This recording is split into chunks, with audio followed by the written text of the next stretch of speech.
We've lost an icon, one of the greats. Edward Van Halen's body has passed away, but his music and his legacy in rock will remain forever. And I can't think of a better way to remember him than by looking at all of his main guitars that he used over the years. So let's take a look at Eddie's many babies, his axes, and how each one adds a chapter to the story of his life.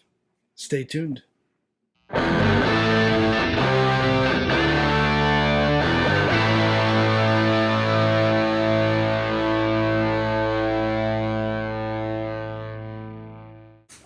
Welcome to If Guitars Could Speak, the YouTube documentary series where we examine great players, amazing stories, and legendary pieces of gear in the annals of rock history. Today we will be talking about every single one of Eddie Van Halen's legendary guitars that he was known to have played over the years. The list is long and we will try to be complete, but if there are any that we seem to be missing, please feel free to let me know in the comments. And as usual, please remember to subscribe to the Guitar Historian channel and be sure to like the video below so that you let YouTube know that other rock fans would like to see content just like this. And with that, let's take a look at all of Eddie's guitars. It's well known that no guitar Eddie owned was immune to the workbench. EVH was a legendary tinkerer and was just as open and humble about his failures as he was about his successes. In fact, he seemed to more enjoy telling the stories about his many foibles when trying to build a guitar or rewire an amp. But like any great inventor, Van Halen found his mistakes just as important as the triumphs, and this list will show plenty of both. Most of us know the story of Eddie and Alex as youngsters growing up in Pasadena, California. Interestingly, Alex originally took the guitar and Eddie the drums, but after months of Alex sneaking into Eddie's room to practice on the drums and getting noticeably better than Eddie on them, eventually they would swap instruments. Eddie's first known guitar that he owned was a Tysco Del Rey Guitar from the 60s. Tysco was a Japanese brand that imported to the States under names like Silvertone. It was copied from an Ibanez model with the exact same 4-pickup configuration. At the time, Eddie couldn't afford an amp, so he would play it flat on the table to increase its resonance, already figuring out how the sound could travel through the woods. He would have this as his main guitar through his teen years, and after the Tysco, things get a little muddy. Eddie is pictured with a Les Paul Gl2t at times, and may have also used a Les Paul Jr. with a P90 pickup, with which he is pictured in outtakes from the Van Halen 1 album cover. Some fans remember Van Halen definitely playing the Jr. on the club circuit, but he was also fond of the PAF humbucker, which led him to a Gibson Es 335 that he owned and used right before Van Halen's stardom began. The 335, however, had much the same problem that other players who used high gain would have: feedback. Eddie's next guitar would become his most famous. He would use the bridge PAF humbucker from the 335 to build his legendary baby, his Frankenstein, or what the public would come to know it as, the Frankenstrat. I made a full rundown on the Frankenstrat a while back, and you could find that video right here. But suffice to say that when you think of EVH, you probably think of this guitar. A little later, Eddie would create another monster from a stock Ibanez Explorer. Eddie called this guitar his Carina Explorer, but it was most likely not made from this wood. Eddie chopped a large section of the guitar out in the lower bout with a chainsaw, attaching metal springs from one side to the other, probably for effect. The uneven cuts in the opening that the chunk created gave the guitar its eventual nickname, the Shark. But the modification turned out to be a mistake. Eddie stopped using the guitar as the resonance was affected negatively by his chopping, but it did look killer. Van Halen's next creation would feature a Charvel body and a Danelectro neck that he made in 1978. He added a Gibson PAF pickup and a Floyd Rose tremolo, and it looked a bit like a strangely shaped Explorer. Van Halen had used the Danelectro neck on prior guitars. This particular guitar wasn't used very often, but it popped up a bit on the 1980 tour.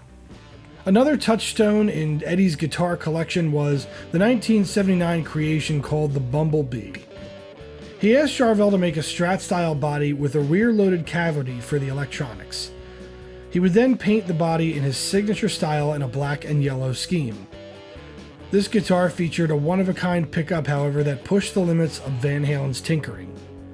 He took a DiMarzio humbucker, but replaced the magnet with one from a Gibson PAF. He then rewound the wiring by hand and wax potted it, then covered it with copper tape.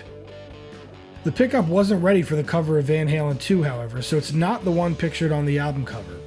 He would then slap a sanded down Charvel neck with a black painted headstock to complete the deal. This neck would come to be used on other guitars over the years as well. But this guitar story ends 6 feet under. Eddie would gift it to the late Dimebag Darrell, who was shot tragically on stage in 2004. He had recently met Dime, and the two hit it off with a fleeting friendship before his death. Van Halen had promised to make a guitar for Dimebag, but he was killed before he'd ever had the chance. Instead, he allowed him to be buried with one of his most iconic axes, and that was the kind of guy that Eddie was. A little known entry into Van Halen's collection is the Dragon Snake guitar, which was dreamed up from the ashes of the shark. Eddie built a new Explorer-style body, but eventually the guitar didn't quite meet his approval, so he decided to do something extreme. He commissioned a local furniture maker to carve a dragon eating a snake out of the original body, but it never became a playable instrument that Eddie could use with any regularity. He was pictured with it on the cover of Guitar World magazine in 1981. In the early 80s, Eddie also used a little-known axe called the Bye See Ya Later guitar, from the words literally written on the back. He would use it live when VH played Unchained, and eventually it morphed into a Rasta-style guitar when Eddie would repaint it in that style a little later. It featured one DiMarzio X2N humbucker, and Eddie would give this guitar to Dweezil Zappa in the mid-90s. The next major chapter in Eddie's guitar journey would come on an airplane ride in 1981 when he ran into Kramer executive Dennis Berardi. Eddie was interested in a tremolo system that stayed in tune better, and Kramer had recently partnered with German engineer Helmut Rockinger. Although his tremolo systems were bulky, they were an early precursor to the Floyd Rose systems that would come later. Eddie would agree in principle to a deal right there on the plane, and after a couple of years of negotiations, Kramer would finally release the 5150 Beretta. The guitar was heavily inspired by the Frankenstrat, featuring the same color scheme. It originally came with a Rockinger tremolo, but it would soon be updated to a Floyd Rose. It had shallow reverse zebra pickup in the bridge position, soon to be upgraded to a Seymour Duncan JB. The headstock shape would also change, eventually settling on a pointy, Jackson-inspired Strat-style headstock. Eddie would play Kramer guitars for about 8 years, and they would make him 2 special one-off double neck guitars, one red and one yellow.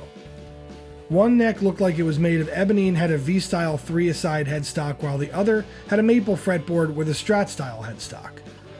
Both these guitars were made by Kramer luthier Paul Unkert. Eddie would briefly use a headless Steinberger Gl2t guitar that was packed with tons of features on the 5150 album in 1986. This Steinberger was emblazoned with the usual red, white, and black paint scheme and came loaded with their patented trans-trem system and had 2 EMG pickups. I don't care what you say, Steinberger guitars are cool looking as hell to me, and with Eddie's paint scheme, oh my god, I gotta get me one of those. In 1990, Eddie's partnership with Kramer Guitars ended ignominiously, and he would quickly strike up a new deal with Ernie Ball Music Man, creating the Music Man EVH signature guitar. Although the shape of the guitar was a drastic departure than anything he played in the past, he would stick with this design right up until his death. Ernie Ball would electronically map the neck on his favorite Kramer guitar so that it could be cut to the exact same specifications. It had the usual Floyd Rose trem and was loaded with 2 DiMarzio Zebra pickups. Eddie would use these guitars for a couple albums, but the partnership ended in 1995 due to production issues and Ernie Ball's inability to meet the demand for anything with Eddie's name on it. They would make another double-necked guitar for Eddie, this one featuring a 6-string bass in the top position. It resembled his signature guitar in all other ways. Eddie would take his designs to Peavey in 1996, and they would produce a new Van Halen signature that Eddie named the Wolfgang after his son. In a very similar style to the Ernie Ball models, now the guitar would feature a couple of Eddie's own innovations. The Floyd Rose system came with a D-tuna switch, which would tune the low E string down a full step from where it was. Eddie is the lead inventor on this patent, and the humbucking pickups were designed by Eddie himself and Peavey. Eddie would use this design with Peavey until 2004. Over the next few years in the mid-2000s, Eddie would produce and play a number of high-end replica and inspired by series with multiple brands.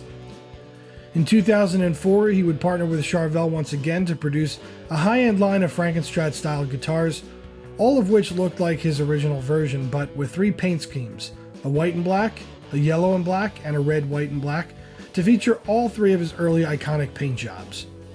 In 2006, he would partner with Chip Ellis of the Fender Custom Shop to produce a limited run of extremely faithful Frankenstrat replicas, right down to the 1971 quarter Eddie used as a bridge top. These guitars are extremely high priced on the used market, commanding north of $20,000, partially due to Eddie remarking how good the replicas sound. Eddie's final run of guitars would be made through his partnership with Fender, which released a new line of EVH branded guitars and amps that featured the Wolfgang model guitar as the mainstay. Eddie would use these guitars for the rest of his life, with all of the tinkering and improvements that he'd made over the many years of experience playing and building guitars. They look similar to the original design all the way back from Ernie Ball, but a few improvements even over the Peavey models were made.